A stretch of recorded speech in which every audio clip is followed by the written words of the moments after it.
வணக்கம். முதல் பார்வை நிகழ்ச்சியில் மறுபடியும் உங்களை சந்திக்கிறதுல ரொம்ப மகிழ்ச்சி.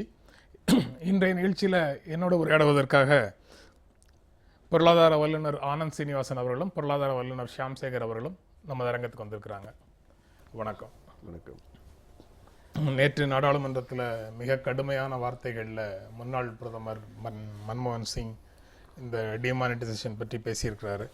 அவருடைய அந்த பேச்சுக்கு பாரதிய ஜனதா கட்சியும் கடுமையான பதிலடியை நிதியமைச்சர் மூலமாக கொடுத்திருக்குது. இது ஒரு திட்டமிட்ட திருட்டு, சட்ட ரீதியான கொள்ளை, மிகப்பெரிய அளவிலான நிர்வாக தோல்வி அப்படின்னு மன்மோகன் சிங் சாதாரணமாக பயன்படுத்தாத கடுமையான சொற்களை பயன்படுத்தி இதை விமர்சனம் செய்கிறாரு. ஷியாம் சேகர், அதை எப்படி பார்க்குறீங்க? இல்லை, அவர் இந்த ஸ்பீச்சில் இந்த திட்டமிட்ட திருட்டு கொள்ளை இந்த 2 ஃப்ரேஸ் யூஸ் பண்ணியிருக்காரு. ஆனால் அது என்னன்றதை அவர் அவகாசம் இருந்தும் அவர் பாராளுமன்றத்தில் வெளிப்படுத்த தவறி விட்டார்னு தான் நான் நினைக்கிறேன். ஒரு முன்னாள் பிரதமர் பாராளுமன்றத்தில் அவரை ஃபீல் பண்ணுறதே ஒரு குறிப்பிட்ட காரணத்துக்கு தான். இதில் அவர் கட்சியவே அவர் he has let it down. அவர் அவர் கட்சிக்கே உரிய இது செய்யலைன்னு தான் நான் நினைக்கிறேன். ஏன்னா இந்த சுச்சுவேஷனில் அவரை ஃபீல்டு பண்ணதே அரசுக்கு எதிராக ஒரு ஸ்ட்ராங்காக ஒரு பதிவு பண்ணணும் அப்படின்ற ஒரு நோக்கத்தோடு தான். ஏன்னா இதுக்கு முன்னாடி குலாம் நபி ஆசாட்டை ஃபீல் பண்ணும்போது ராஜ்யசபாவில் அவர் வேண்டாதெல்லாம் பேசி குழப்பத்தை ஏற்படுத்தி கடைசியில் ஏதோ அவங்க தவறு செஞ்ச மாதிரி டிஃபென்சிவ் ஒரு பொசிஷனுக்கு கொண்டு போயிட்டாங்க. இதிலேருந்து வர்றதுக்கு தான் மன்மோகன் சிங் அந்த கட்சியில் உள்ள மிக உயர்ந்த ஒரு மாரல் அத்தாரிட்டியை கொண்டு நிறுத்தியிருக்காங்கன்னு நான் நினைக்கிறேன். ஆனால் அவர் அந்த வாய்ப்பை அவர் ரன் ஆஃப் த மில் ஸ்பீச்சாக கன்வெர்ட் பண்ணிட்டார். மன்மோகன் Singh did not speak like a statesman. அவர் பேச்சு ஒரு சராசரி அரசியல்வாதியை போல தான் இருந்ததுன்னு நான் நினைக்கிறேன். ஏன்னா இந்த ஷூட் அண்ட் ஸ்கூட் ஒரு விஷயத்தை சொல்லிவிட்டு அது என்னன்றது அவர் விளக்கி இருக்கலாம் அல்லது தெளிவுபடுத்தியிருக்கலாம். மக்களுக்கு என்னன்றது சொல்கிறதுக்கான ஒரு அரிய வாய்ப்பாக இருந்தது. அந்த கட்சிக்கும் அது ஒரு ஸ்ட்ராங் பாயிண்ட்டாக இருந்திருக்கலாம். இது எல்லாத்துலேயுமே தவறி வெறும் ரெட்டாரிக்காக போயிடுதுன்னு தான் நான் நினைக்கிறேன் இந்த ஸ்பீச். இது வேடிக்கையாக இருக்குது. இது எல்லாருக்கும் அறிஞ்ச விஷயம். இது என்னென்னா, அவர் ரொம்ப தெளிவாக தான் பேசியிருக்கிறார். ஒரு பெரிய பொருளாதார நிபுணர் பேசின மாதிரி பேசியிருக்கிறார். சில பேர் அதை புரிஞ்சுக்காமல் நடிக்கிறார்கள். அவர் என்ன சொல்கிறார் என்றால், ஒரு middle class or lower middle class அவர் பணத்தை பேங்கில் போட்டால் எடுக்க முடியாத மாதிரி இன்றைக்கி சர்க்கார் தடை பண்ணிவிட்டது. ஆனால் இந்த கவர்மெண்ட்டுக்கு ஃப்ரெண்ட்லியாக இருக்க பல முதலைகள் பணக்காரங்கள்லாம் என்ன பண்ணியிருக்கிறாங்கன்னா, ப்ராமிசரி நோட்டால் மாரிஷியஸ் மூலமாக பணத்தை போட்டிருக்கிறாங்க. அவங்க எஃப்ஐஐஸ் மூலமாக பங்குச்சந்தையிலேருந்து தினம் போயிட்டே இருக்குது. பிரதமர் இந்த ஸ்கீம் அனௌன்ஸ் பண்ணதுலேருந்து 18,000 கோடி வெளியில் போயிருக்கு. இந்த ப்ரைஸ் ஒரேடியாக விழுந்துடக்கூடாதுன்னு பயந்துக்கிட்டு எல்ஐசி இதை வாங்கிக்கிட்டு இருக்கிறாங்க. ஸோ இந்த வெளிநாட்டுக்காரங்கள்லாம் பணத்தை எடுத்துகிட்டு போகும்போது அவங்களுக்கு நட்டம் ரொம்ப ஆகிடக்கூடாதுங்கிறதுக்காக எல்ஐசி அதை வாங்கிக்கொண்டு இருக்கிறது. ரூபாய் நேற்று லோவஸ்ட்டு பாயிண்ட்டுக்கு வந்துருச்சு, 68.86க்கு வந்துருச்சு. குலுக்கி சிரித்த பிரதமர் ஒன்றும் பண்ணலை.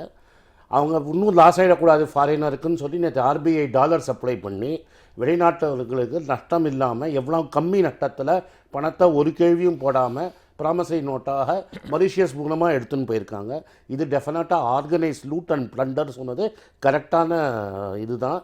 இதை நாங்கள் போய் நம்ம நீங்கள் சொல்கிற இந்த விளக்கத்தை அவர் பேசுவதற்கு வாய்ப்பு இருந்தும் சார், இந்த இதில் டிபேட்டில் அவரை பேசக்கூடாதுன்னு முதல்ல ஜெய்ட்லி பேசி ஏதோ பெருந்தன்மையாக நாங்கள் பேச விடுறோங்கிற மாதிரி தான் முன்னாடி பேசினார்.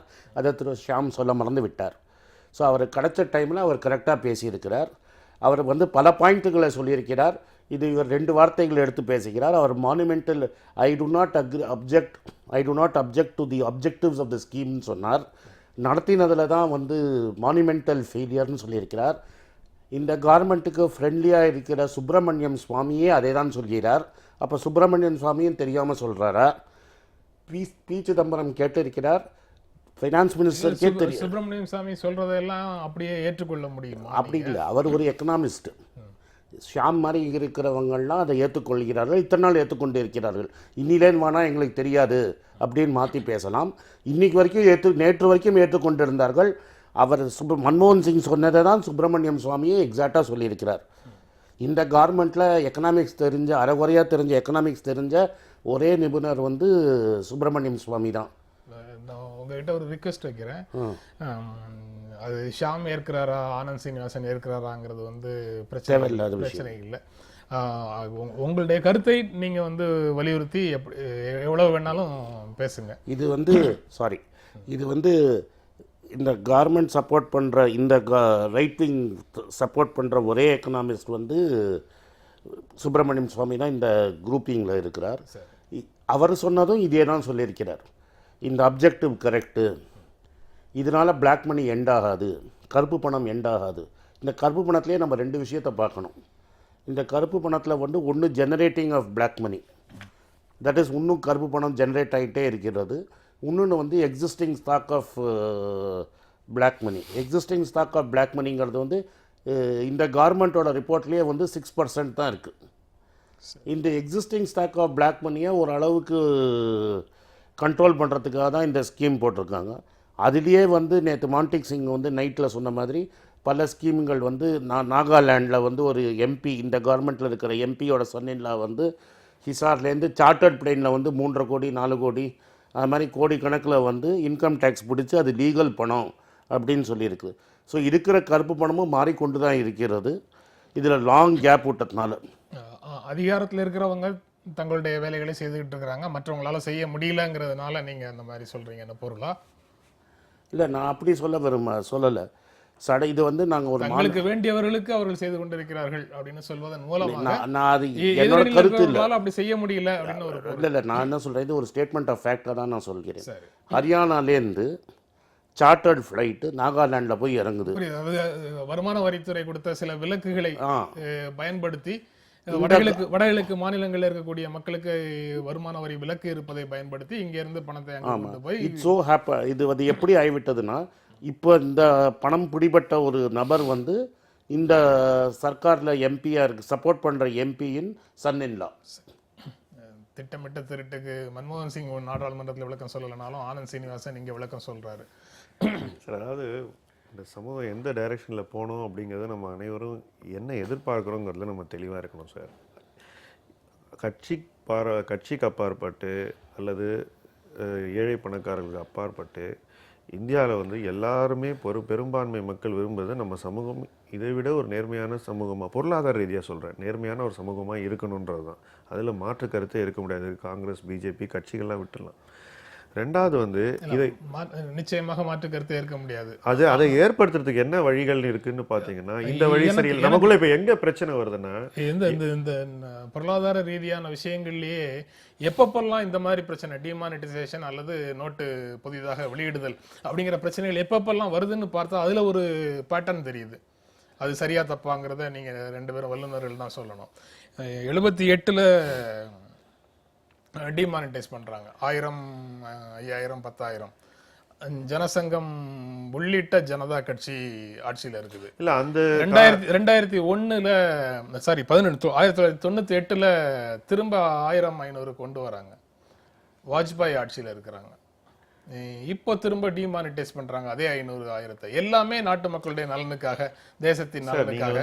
அது குறிப்பா இந்த செக்ஷன் மட்டும் ஆட்சிக்கு வரும்போது ஏன் இந்த மாதிரி குழப்பங்கள் வருது அப்படின்னு ஒரு கேள்வி. நீங்க சொன்னதுல ஒரு கருத்து வேறுபடுறேன். என்னன்னா, 78ல் எடுத்தப்பட்ட முடிவு உங்களுக்கு நல்லா தெரியும். அது வந்து யார் சொன்ன பேச்சையும் கேட்காம மொரார்ஜி தேசாய் எடுத்த முடிவு. அன்னைக்கு வந்து இவங்க சப்போர்ட் பண்ணாங்களாங்கிறது கேள்விக்குறி தான். ஜனசங் வந்து அவங்களை சப்போர்ட் பண்ணாங்களாங்கிறது கேள்விக்குறி தான். இன்னைக்கு இந்த முடிவு வந்து இப்போ இவங்க வந்து எந்த நடவடிக்கையும் எடுக்கல அப்படிங்கிற ஒரு கூற்று இருக்கு இவங்களுக்கு அகைன்ஸ்டா. ஆட்சியில ஜனசங்கத்தை சார்ந்த ஜனசங்கம்ங்கிற ஐடென்டிட்டி இல்லாம அவங்க வந்து ஜனதாவாக மாறிட்டாங்க. அதனால அது வந்து ஒரு இல்ல, அந்த ஆட்சி மொரார்ஜி தான் சார் நடத்தினார். உங்களுக்கு தெரிஞ்சதுதான் இதுல வந்து. ஏன்னா அது வந்து it's just a coincidence that இவங்களும் அதோட இருந்தாங்கன்றது. இப்போ 89ல் விபி சிங் மண்டல் கமிஷன் கொண்டதுனா அது அதுக்கு நீங்க கிரெடிட்டை ஜனசங் கொடுப்பீங்களா? அது மாதிரி தான் அது. அவங்க வந்து பொலிட்டிக்கலாக வந்து ஒன்றுமே இல்லாத ஒரு கட்சி வந்து ஸ்லோவாக பில்ட் ஆகி ஒரு வளரும் போது அவங்க பல பேரோட சேரத்துக்கு சாத்தியக்கூறுகள் இருக்குது. அதனால் வந்து அந்த ஒரு விஷயத்தை நம்ம it's just a coincidence of time, அவ்வளோதான். அந்த நேரத்தில் அவங்க ஒருத்தரோட இருந்தாங்கன்றது. ஆனால் இதை மாற்றுறதுக்கு என்ன வழிகள்னு நீங்கள் பார்த்தீங்கன்னா அதை பற்றி ஜஸ்ட் பார்ப்போம். ஒன்று பணமாக இருக்குது, 2வது சொத்தாக இருக்குது, 3வது தங்கமாக இருக்குது. இந்த 3 விஷயங்கள் தான். இது தவிர இன்னொரு ஆங்கிள் என்னென்னா, உள்நாட்டில் இருக்குது, வெளிநாட்டில் இருக்குது. இது எல்லாத்தையும் நீங்கள் வந்து இதுக்கு எல்லாத்தையும் எதிர்த்து தான் நம்ம வந்து போராடணுமே ஒழிய, இதை செய்யும்போது அதை செய்யணும்னு சொல்கிறதும், அதை செய்யும்போது ஏன் இதை செய்யலைன்னு சொல்கிறதும் ஒரு நமக்கு எந்த விதமான வெற்றியும் கிடைக்காதுங்கிறது தான் விஷயம். இப்போ இந்த விஷயத்தில் வந்து என்ன நடந்திருக்குன்னு நீங்கள் பாருங்கள். பணத்தை வாங்கிட்டு அரசு புது பணத்தை கொடுக்கணும். இப்போ அரசு வந்து இந்த பணத்தை கொடுக்கறதுல தாமதிக்குது. என்னென்ன செய்கிறாங்கன்னு பாருங்கள். ஒன்று, இந்த பணத்தை திருப்பி கொடுக்கறத தாமதிக்குது, கேஷாக கொடுக்கறதில்ல. ஆனால் நீங்கள் செலவு பண்ணுறதுக்கு, அதாவது நீங்கள் ஒரு செக் மூலமாக காசோலை மூலமாக கொடுக்கறதுல எந்த சிக்கலும் கிடையாது. நீங்கள் எவ்வளோ ரூபாய் வேணாலும் காசோலையாக கொடுக்கலாம் யாருக்கு வேணாலும். என்ன பிரச்சனைனா சமூகத்துல பெரும்பாலான தொழில்கள்ல நம்ம அன்றாடம் புழங்கக்கூடிய நமக்கு தேவையான இன்றைக்கு இல்ல இப்ப இதுல செக்காகவோ கார்டாகவோ வாங்குற வசதி உள்ளவர்கள் யார் யாரெல்லாம் கஷ்டப்படுறாங்கன்னு நீங்க பாத்தீங்கன்னா, மிக மிக அடித்தட்டில் உள்ளவங்க, தினக்கூலி செய்பவர்கள், அதாவது டெய்லி பணம் வாங்கி செலவு பண்றவங்களுக்கு வேலை வாய்ப்புகள் இப்ப குறைஞ்சிருக்கு. இப்ப அவங்கள மாதிரி பாதிக்கப்பட்டவர்கள் இருக்காங்க. இப்போ சமூகத்தில் அந்த மாதிரி மக்களுக்கு அரசு ஏதாவது செய்ய வேண்டி இருக்கும், செய்வாங்களான்னு பார்ப்போம். ஆனால் இவங்க பின்னாடி யார் ஒளிஞ்சிட்டு இந்த இதுக்கு இவ்வளவு எதிர்ப்பு தெரிவிக்கிறாங்கன்னு பார்த்தீங்கன்னா, இன்னைக்கு பணத்தை கையில் வச்சுட்டு எப்படி மாற்றுறதுன்னு துடிக்கிறவங்க தான் இருக்காங்க. நீங்கள் இப்போவே நம்ம சொன்னோம், எங்கேருந்தோ கொண்டு போய் ஏதோ ஒரு ஊரில் பிளேனில் கொண்டு போய் வங்கியில் கட்டுறாங்கன்னு. இப்போ நீங்கள் அவங்க கட்டுறாங்கன்னே வச்சுப்போம். அடுத்தது என்னன்னு பாருங்கள். அவங்களால இந்த பணத்தை வங்கியிலேருந்து எடுக்க முடியாது. ஸோ அரசுக்கு வந்து ஒரு ரெஸ்பான்ஸ் டைம் இருக்குது, ஏதாவது நடவடிக்கை எடுக்கிறதுக்கு வாய்ப்புகள் இருக்குது. மூணாவது, ரிசர்வ் வங்கிக்கிட்ட எல்லா டேட்டாவும் இருக்குது. இன்றைக்கி வந்து உங்களுக்கு இந்த பணம் எங்கே இருக்குன்றதோட டேட்டா, சப்போஸ் லெட்டஸ் அசியூம் இந்த 15 லட்சம் கோடியும் வங்கிக்குள்ளே வந்துடுதுன்னே வச்சுப்போம் சார். ஏதோ ஒரு முறையில் எல்லாரும் 30% கொடுத்து மாற்றி எல்லா பணமும் வங்கிக்குள்ளே வந்துடுதுன்னே வச்சுப்போம். அப்போ கூட இந்த 30% எங்கே சார் போகுது? இதை வந்து ஃபஸ்ட்டு நம்ம வந்து யோசிக்கணும். ஏன்னா அது எங்கேயாவது ஒரு 30% லாஸ் இருந்தானே. ஒன்று, பணமே சர்க்குலேஷனில் விடலைனாக்கா, பணத்தை இன்னைக்கு சர்க்குலேஷனில் விடலை. உண்மை என்னென்னா கேஷ் சர்க்குலேஷன் கிடையாது சார், கம்ப்ளீட்டாக குறைச்சிட்டாங்க. இந்த சர்க்குலேஷன் இல்லைன்னா எப்படி மாற்றுவாங்கன்ற கேள்வி. ஸோ வங்கிக்குள்ளே வந்து தான் இந்த பணம் வெளியே போயானோம். வங்கிக்குள்ளே கொண்டு வருவதன் மூலம் எல்லா பணத்தையும் ட்ரேஸ் பண்ணுறதுக்கான வாய்ப்பு வந்து அரசுக்கு ஒரு முறை கிடைக்குது. இது வந்து மறுபடியும் கிடைக்குமா தெரியாது. வங்கிக்குள்ளே வந்து தானே ஆகணும். வங்கிக்குள்ளே வருவதற்கான நெருக்கடியை உருவாக்குறத நீங்கள் எப்படி கொள்ளைன்னும் திருட்டுன்னும் சொல்கிறேன். அந்த கொள்ளை திருட்டுக்கு நான் சொல்லிட்டேன். சரி, பட் இதை திரும்பி நிர்வாக தோல்வின்னு சொல்கிறீங்க. நிர்வாக தோல்வி, இதை வந்து அப்ஜெக்ட் ஆஃப் த ஸ்கீமை வந்து யாருமே அப்ஜெக்ட் பண்ணல. ஆனால் இது வரைக்கும் இவங்க என்ன கருப்பு பணம் எப்படி அவாய்ட் பண்ண போகிறாங்கன்னு சொல்ல. அப்படியே இது கருப்பு பணத்தை அவாய்ட் பண்ணுற மாதிரி ஒரு ஸ்கீம் இருந்தால் 1000 ரூபா நோட்டை எதுக்கு 2000 ரூபா நோட்டாக மாற்றணும்? இப்போ நீங்கள் 1000 ரூபா நோட்டுனா ஒரு பொட்டி, 2000 ரூபா நோட்டுனா பாதி பொட்டி. சரி, இதுக்கு பதில் நாங்கள் இதை பல தடவை இடத்துல கேட்டிருக்கிறோம். ஏன் 1000 ரூபா நோட்டை எடுத்து 2000 ரூபா நோட்டு போட்டாங்கன்னு இது வரைக்கும் யாராலையும் பதிலே சொல்ல முடியவில்லை. இவங்க சொல்கிற பழக்கம் பணம் கேஷாக இருக்கக்கூடாது, ரொம்ப கஷ்டமாக கேஷை பண்ணக்கூடாதுன்னு சொன்னீங்கன்னா 1000 ரூபா ஓட்டு 2000 ரூபா நோட்டாக ரீப்ளேஸ் பண்ணுறாங்க. ரெண்டாவது என்னென்னா, இன்றைக்கி இந்தியாவோட ஜனத்தொகை 110 கோடி 110 கோடினே வச்சுப்போம். சுமார் ஒரு 3.5 லட்சம் கிராமத்தில் பேங்க் கிடையாது. ஸோ பேங்க் இருந்தால் தான் காசோலையே. ஸோ பேங்க் கிடையாது. ஸோ காசோலை போட முடியாது. யூபி, பீகார், தமிழ்நாட்டிலையும் பல இடத்துல பவர் கட், ரெகுலராக பவர் வராமல் போன வருஷம் வரைக்கும் கட்டப்பட்ட ஊரில் கூட பவர் எப்படி டிஜிட்டலாக பண்ண முடியும்னு எனக்கு புரியல. டிஜிட்டலாக நீங்கள் யூஸ் பண்ணோமானால் உங்களுக்கு வந்து ஒரு டெபிட் கார்டு இல்லை ஏதாவது யூஸ் பண்ணோன்னா பவர் தான் முதல்ல வேணும். நம்ம ஊரில் பவரே எல்லா ஊர்லேயும் கிடையாது. பீகார், யூபி விடுங்க, தமிழ்நாட்டிலே பல கிராமத்தில் ரெகுலராக பவர் சப்ளை கிடையாது. ஸோ நீங்கள் ஒன்றுமே இன்ஃப்ராஸ்ட்ரக்சரே பில்டு பண்ணாமல் நாங்கள் ஏதோ கேஷ்லெஸ் சொசைட்டிக்கு போவோம், அதுக்கு போவோம், இதுக்கு போவோம்னு சொன்னீங்கன்னா, பேசிக்காக ஒரு கிராமத்துலேயும் ஒரு பேங்க்கு இல்லாட்டா ஒரு பிரான்ச்லெஸ் பேங்கிங், அதாவது ஒரு பொட்டி கடையே பேங்காக மாற்றத்துக்கு நீங்கள் டெக்னாலஜி இருக்குது, அதுக்கு பவர் வேணும். அந்த பவரே இந்த கவர்மெண்ட்டோ அதுக்கு முன்னாடி இருந்த கவர்மெண்ட்டால் சப்ளை பண்ண முடியல. ஒன்றுமே இல்லாத போது கேஷ்லெஸ் சொசைட்டின்னு சொல்கிறது ஒரு நடைமுறைக்கு சாத்தியமில்லாதது. சரி, கேஷ்லெஸ் சொசைட்டிங்கிறது நடைமுறைக்கு சாத்தியம் இல்லாதது. இந்திய சமூகத்தில் பல்வேறு அளவில் இருக்கக்கூடிய கிராமங்களில் வெவ்வேறு வளர்ச்சி நிலை இருக்குது. அதில் நீங்கள் நகர்ப்புறங்களில் இருக்கக்கூடிய சில மாற்றங்களை அடிப்படையாக வச்சுட்டு ஒட்டுமொத்தமாக பேச முடியாது அப்படிங்கிற கருத்தை வந்து முன்வைக்கிறாங்க. அதற்கு என்ன பதில் சொல்லுவீங்க? அதாவது ஏதாவது ஒரு புள்ளியில் தொடங்கத்தான் வேணும் அப்படிங்கிறது ரைட்டு. ஆனால் அதற்கு மிக கொடுக்கக்கூடிய அழுத்தமும் நெருக்கடியும் மிக அதிகமாக சாதாரண மக்களை பாதிக்குது அப்படிங்கும்போது தான் அது வந்து எதிர்ப்புக்குள்ளாகுது அப்படின்னு ஒரு உணர்வு வருது. இல்லை, அதாவது நகரப்புற மக்கள் வந்து அவங்களால வந்து மாற முடியுமான்றதுல வந்து யாருக்காவது சந்தேகம் இருக்கா? இல்லை. இப்போ நகரப்புற மக்கள் யார்? இன்றைக்கி அர்பனைசேஷன் எப்படி நடந்தது? இவங்கெல்லாம் கிராமத்துலேருந்து 5-10 வருஷத்தில் வந்தவங்க தான் பெருவாரியான மக்கள். பார்த்தீங்கன்னா மேக்ஸிமம் உங்களுக்கு கடந்த 10-15 ஆண்டுகளில் இருந்த அர்பனைசேஷன் வந்து கணக்கிட முடியாத அளவுக்கு நடந்திருக்கு உங்களுக்கு. ஸோ இவங்களால மாற முடியும்னாக்க ஏன் நம்ம வந்து மற்றவங்க மாற முடியாதுன்னு நம்ம ஃபஸ்ட்டு முடிவு பண்ணோன்றது ஒரு கேள்வி. ரெண்டாவது, என்ன நடக்குதுங்கிறது சில விஷயம் ரொம்ப சிம்பிள். அதாவது நான் யார் யாரெல்லாம் வங்கிக்கு போகிற பழக்கத்துக்கு வந்தாங்க, யார் யாரெல்லாம் வங்கிக்கு போகிற பழக்கத்துக்கு வரல அப்படின்னு அதுக்கு என்ன காரணம்னு பார்க்கும்போது மாத ஊதியம் அல்லது மொத்தமாக வருமானம் அதை வந்து வங்கியில் போட்டு அதுக்கப்புறம் தேவைக்கு தகுந்த மாதிரி எடுக்கிறது, மீதியை சேமிப்பாக வச்சுக்கிறதுங்கிற லெவலில் இருக்கக்கூடியவர்களால் கடன் அட்டைகளை பயன்படுத்துறதையோ அல்லது பற்று அட்டைகளை பயன்படுத்துறதுலையோ எந்த விதமான சிக்கல்களும் இல்லை. வங்கி செக்காக வாங்கி கணக்கில் போட்டுக்கிறதுலையோ அந்த சிக்கல்களும் இல்லை.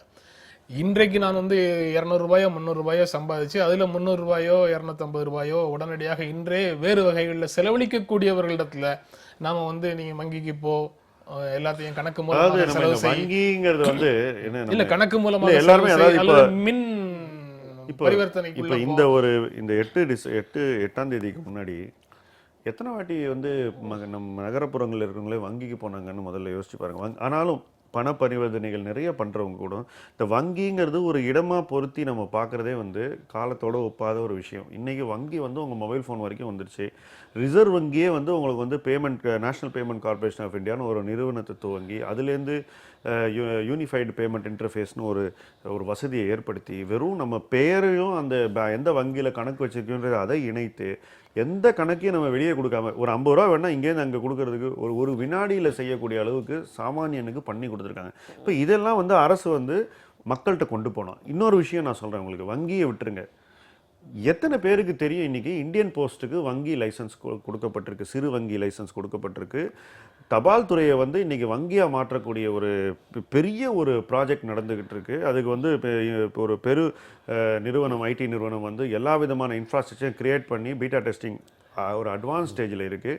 இந்தியன் போஸ்ட்டே வந்து இன்றைக்கி பேங்காக மாற்றுற ஒரு ப்ராஜெக்ட் தான் இந்தியாவில் நடந்துகிட்ருக்கு. இது இப்போ இல்லை, இது காங்கிரஸ் ஆரம்பித்த ஒரு ப்ராஜெக்ட். அந்த ப்ராஜெக்ட் இன்றைக்கி முடிவுக்கு வர தருணத்தில் தான் நம்ம இருக்கோம். ஸோ இன்றைக்கி வந்து நம்ம இந்த கேள்விகளை எழுப்புறது எதிர்காலத்தை பற்றி நம்ம ஏற்படுத்துகிற அச்சங்கள் என்னை பொறுத்த மட்டும் அதில் முகாந்திரம் இல்லைன்னு நான் நினைக்கிறேன். மாற்றம் இருக்குது, கஷ்டங்கள் இருக்குது. ஆனால் இந்த மாற்றங்களை நம்ம அரவணைத்து செல்றதுக்கு அரசு வந்து எல்லா விதமான முயற்சிகளையும் எடுத்துட்டு வருது. நம்மளும் அதோட சேர்ந்து முயற்சி எடுக்கணும். அந்த மாதிரி பதில் சொல்லும்போது தான் மன்மோகன் சிங் வந்து in the long run we are all dead அப்படின்னு சொல்லி பதில் சொல்றாரு.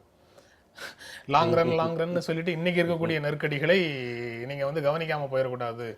லாங் ரன்னுக்கான சொல்யூஷன் தேடும்போது அதே சமயத்தில் ஷார்ட் ரன் டிஃபிகல்ட்டிஸையும் சமாளிக்கிறதுக்கான தீர்வுகள் வேணும். அதாவது அவர் வலியுறுத்துறாரு. அதாவது அதிகாரம் உள்ள ஒருவர் தன் வாயை திறந்து எப்போது பேசுகிறார், எதை எதிர்த்து பேசுகிறார், அவருக்கு எது அநீதியாக தெரிகிறது, எது அநீதியாக தெரியலைங்கிறதே வந்து இதிலிருந்து வெளிப்படுறது.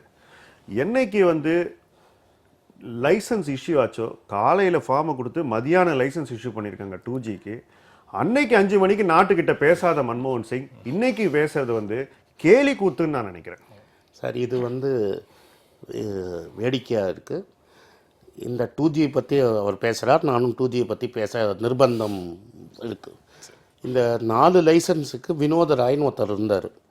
இந்த 4 லைசன்ஸுக்கு 1,76,000 கோடி அப்படின்னு ஒரு புள்ளியை கிளப்பி விட்டார். ஒரு அனுமான லாஸ்ன்னு சொன்னார். Minimum 30,000 crores, maximum 1,76,000 crores. இப்போது ஒரு நேர்மையான சர்க்கார் பவரில் இருக்குதுன்னு நம்ம நம்புகிற சமயத்தில் 20 லைசன்ஸ், 4 லைசன்ஸ் இல்லை 20 லைசன்ஸுக்கு உள்ள ஸ்பெக்ட்ரமாக ஆக்ஷன் பண்ணாங்க. அதில் எவ்வளோ பணம் இந்த கவர்மெண்ட்டுக்கு வந்தது அப்படின்னு நீங்கள் பார்த்தீங்கன்னா 25 வருஷத்துக்கு 65,000 முன் பணமாக 20,000 கோடி தான் வந்தது. இவர் சொல்கிற மாதிரி பண்ண ராஜா டைமில் 4 லைசன்ஸுக்கு 10,000 கோடி வாங்கினார். இவங்க ஆக்ஷனில் விட்டு 20 லைசன்ஸுக்கு 20,000 கோடி வாங்கினாங்க. ஸோ 4 லைசன்ஸுக்கு 10,000 கோடி பெட்டரா, 20 லைசன்ஸுக்கு 20,000 கோடி பெட்டரான்னு மக்கள் டிசைட் பண்ணிப்பாங்க. ரெண்டாவது இவங்க பேசுகிறது வந்து கோல் ஸ்கேம் பற்றி பேசுகிறாங்க. கோல் ஸ்கேமில் இவங்க என்ன சொன்னாங்க, எனக்கு 1 trillion rupees லாஸ் பண்ணிட்டார் மன்மோகன் சிங்கோட கவர்மெண்ட்டு அப்படின்னு சில பேர் பேசினாங்க. ஆக்சுவலாக இப்போ நான் ரைட் டு இன்ஃபர்மேஷனில் போட்டு பார்த்ததில் பியூஷ் கோயல் அமைச்சராகி ஆக்ஷன் விட்டார். ஸ்விஸ் ரவுண்ட் ஆக்ஷனில் விட்டும்போது கவர்மெண்ட்டுக்கு எவ்வளோ வருமானம் கிட்டிட்டுன்னு பார்த்தீங்கன்னா 1370 கோடி ரூபா தான் கிட்டியிருக்கு. 1370. ஆனால் இவங்க சொன்னது என்ன 1 ட்ரில்லியன். அப்போ என்ன சொன்னார்னா பியூஷ் கோயல், எல்லாரும் மைனை திறப்பாங்க, மைனை திறந்து கோலை சுரண்டோன்னா காசு வரும்னாரு. இப்போ என்ன நிலைமைன்னா மைனை மூடிட்டு யாரெல்லாம் ஆக்ஷன் எடுத்தாங்கன்னா எங்களால் மைன் திறக்க முடியல, நீங்களே வேணால் மைனை திரும்பி எடுத்துக்கங்கிற நிலைமை தான் இருக்குது. மூணாவது இவங்க சொல்கிறது இதை 3 தான் சொல்லுவாங்க, 2G கரி, மூணாவது காமன்வெல்த்தில் ஷீலா தீக்ஷித் ஏதோ வீட்டுக்கு கட்டிட்டு போன மாதிரி அன்றைக்கி பேசிகிட்டு இருந்தாங்க. இன்றைக்கானா என்ன நிலைமைனா இந்த கவர்மெண்ட்டு அருண் ஜேட்லி அவர்கள் ஃபினான்ஸ் மினிஸ்டராக இருந்தபோதும், அரவிந்த் கெஜ்ரிவால் ஷீலா தீக்ஷித்தை ஜெயித்தவர் சீஃப் மினிஸ்டராக இருந்தபோதும் ஷீலா தீக்ஷித்துக்கு க்ளீன் சிட் கொடுத்துருக்காங்க. ஏங்க அவங்கள ப்ராசிக்யூட்டபிள் எவிடன்ஸே இல்லை, அவங்க ஒரு தப்பும் செய்யலை அப்படின்னு காங்கிரஸ் கவர்மெண்ட் கொடுக்கல. அதனால் இதெல்லாம் மக்களுக்கு தெரியும். அதனால் ஒரு எக்கனாமிக்காக ஒருத்தர் பேசும்போது அதுக்கு பதில் சொல்கிறதுக்குனால இவங்களால முடியல. இந்த long term we are dead அப்படின்னு நீங்கள் கரெக்டாக சொன்னீங்க. இது ஜான் மன்மோகன் சிங் நேற்று பேசினதுனால இல்லை நான் சொல்கிறேன், அது வந்து ஜான் மைனார்ட் கீன்ஸ், லார்ட் கீன்ஸ்னு ஒருத்தர் சொன்னது, இது மன்மோகன் சிங் சொன்னது. லார்ட் கீன்ஸுங்கிறது எக்கனாமிக்ஸின் தந்தை அப்படின்னு ஒருத்தர் சொல்லப்பட்டவர். இது வந்து கிரேட் டிப்ரெஷன் ஒன்று நடந்தது 1929 to 1934-35 வரைக்கும் நடந்தது. அந்த பீரியடில் கவர்மெண்ட் இன்டர்வீன் பண்ணக்கூடாதுன்னு சில பேர் சொன்னாங்க. இந்த பிரச்சனையை பற்றி பேச அதுதான் நான் பேசுகிறேன். சர்க்கார் உள்ளே வரக்கூடாதுன்னு. அப்போ அவர் என்ன சொல்கிறாருன்னா, சர்க்கார் உள்ளே வரக்கூடாதுன்னு நீங்கள் சொன்னீங்கன்னா எல்லாரும் செத்து போயிடுவோன்னு சொன்னார். அதை கூட்டி தான் மன்மோகன் சிங் சொல்கிறார். இன்றைக்கி 75 பேர் இறந்துட்டாங்க. 16 நாளில் 75 பேர் செத்து போயிட்டாங்க. 50 நாளுங்கிறது லாட் ஆஃப் டைம். கவர்மெண்ட் எந்த ஸ்கீமும் எடுக்கலைன்னா எல்லாரும் இறந்து போயிடுவோம் தான் சொல்லியிருக்காரே தவிர. கடந்த சில நாட்களாக இதை பற்றி பேசும்போது நீங்கள் இப்போ கீன்ஸோட மேற்கோள் சொன்ன மாதிரி வேறு சில மேற்கோள்களையும் பேசிகிட்டு இருக்கிறோம். அதில் ஒன்று வந்து ஆப்ரஹாம் லிங்கன் சொன்னதாக பேசினது, நாங்கள் காஃபியை கொண்டு வந்து கொடுத்தா நீங்கள் டீ கேட்குறீங்க, நாங்கள் டீ கொடுத்தா நீங்கள் காஃபி கேட்குறீங்க அப்படின்னு சொல்லி. இல்லை, அது மாதிரி ஒன்றுமே இல்லை. பிளாக் மணியை ஏர்ன் பண்ணுறதுல யாருக்குமே முற்று கருத்து கிடையாது. கருப்பு பணத்தை 2 ப்ராப்ளம் இருக்குதுல. ஒன்று கருப்பு பணத்தை ஜென்ரேட் பண்ணுறது, இன்னொன்று வந்து கருப்பு பணம் இருக்கிறத பிடிக்க வேண்டியது. ஆமாம், இதில் வந்து கேஷாக இருக்கிறது வந்து 6%. இப்போ இந்த மாதிரி ஆர்குமெண்ட்டுக்கும் ஒரு மேற்கோள் வருது உடனடியாக. அது வந்து ஒரு திட்டத்தை அல்லது ஒரு சட்டத்தை அதனுடைய நோக்கத்தை வச்சு பார்க்கக்கூடாது, அதனுடைய விளைவுகளை வச்சு பார்க்கணும். அதான் நாங்கள் கேட்குறோம், ஷார்ட் டேர்மில் என்ன பெயின்னு. மன்மோகன் சிங்கும் அதான் கேட்கிறார், நாங்களும் அதான் கேட்கிறோம். ஷார்ட் டேர்ம் பெயின் எங்களுக்கு எல்லாம் நல்லா தெரியுது. இவங்க லாங் டேர்ம் கெயின்னு சொல்கிறது என்னன்னு தெரியல. ஏன் தெரியலங்கிறதையும் நான் சொல்லிடுறேன். இந்த சர்க்கார் கவர்மெண்ட்டுக்கு வந்தபோது 2014 இந்த பிரைம் மினிஸ்டர் என்ன சொன்னார்னா, ரூபாவோட விலை ரொம்ப இறங்கிவிட்டது, 2013 வந்து 68 ரூபாய்க்கு போய்விட்டது, நான் இப்போ அது 58 ரூபாயில் இருக்குது, நான் அதை 45 ரூபா ஆக்குவேன் அப்படின்னு பேசினார். அவர் வந்து 2014 இன்றைக்கி 2017-16 முடிய போகுது. 58 ரூபாயில் இருந்தது, இன்றைக்கி அந்த மன்மோகன் சிங்கோட லோவாக போய் 68 ரூபாய் 80 காசு ஆகிடுச்சு. பெட்ரோல் விலை இப்போ க்ரூட் ஆயில் விலை வந்து $140 ஒரு பேரல் இருக்கும்போது 75 ரூபாய்க்கு கொடுத்துட்டு இருந்தாங்க. இன்றைக்கி அது $40 இறங்கின அப்புறம் கூட மக்களுக்கு அதை வந்து 65 ரூபாயில் கொடுக்குறாங்க. ஸோ இவங்க கொடுத்த வாக்குறுதி ஒன்று, செய்யறது வேறு. நாங்கள் என்ன கேட்குறோம், வாக்குறுதி இதை கொடுத்தீங்களே, நீங்கள் காப்பியை கொடுக்குறேன்னு சொன்னீங்களே, காப்பியை கொடுங்கன்னு கேட்டால் இவங்க தான் டீயை கொடுக்குறாங்க. சரி, இந்த பகுதியை நிறைவு செய்கிற இடத்துல இருக்கிறோம். இறுதியாக 2 கேள்விகள்.